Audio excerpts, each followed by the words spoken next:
Welcome to part 3 of my analysis on scrapbook 209.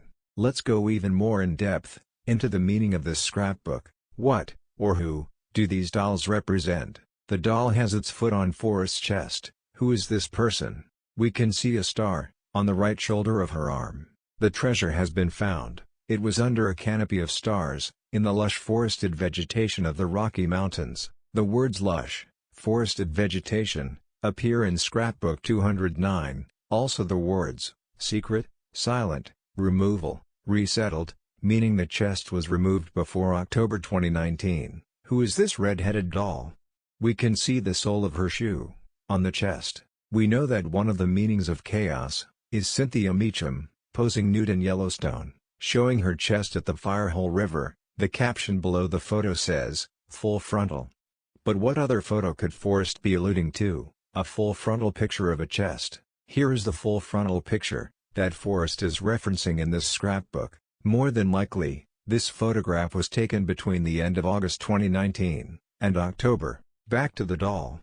We know this redhead is a middle-aged female that has her foot on Forrest's chest. We know this female is a star, based off the star on her right arm. The doll's name is Chaos. A synonym of chaos is mess. Forrest talks about this female in scrapbook 215 business partners. That night, I knocked on her door at about 8 o'clock. She had invited me to meet her husband. I had to step over a hoodie to get in the front door, and things were strewn all around the house. Dinner dishes were dirty in the sink, on the table, and on the divan. Something gooey red was spilled on a chair. I didn't dare sit down.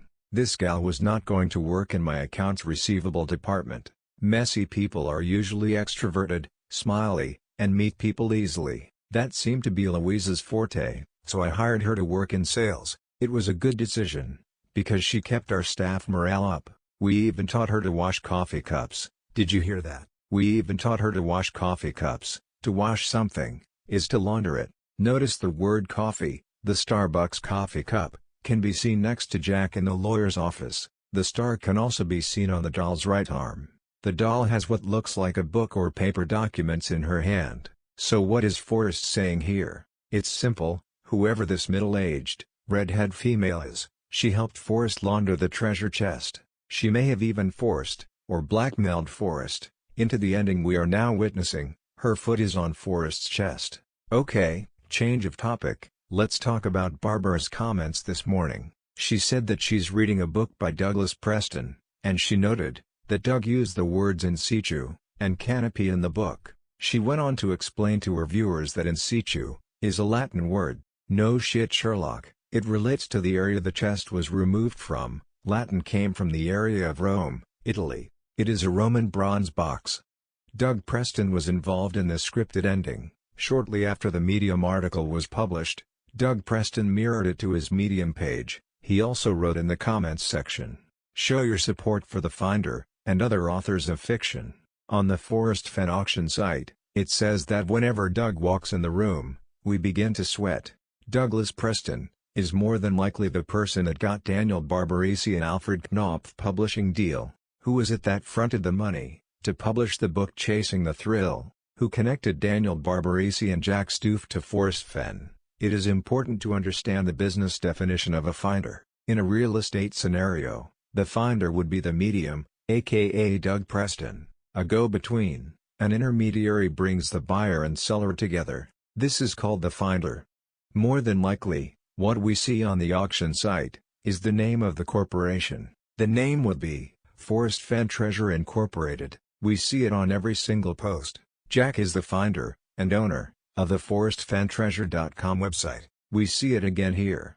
So, now we are hearing that Jack is going to sell the treasure chest at the Heritage auction site. Are we playing musical chairs here? The Sham S Corporation, Forrest Fenn Treasure Incorporated, is going to shuffle the chest to another insider, so Jack can be out of the picture. I would like to remind Jack, and anyone else involved with these ventures, that I've been speaking loudly and carrying a big stick. My actions have been soft up to this point, but my patience is wearing thin.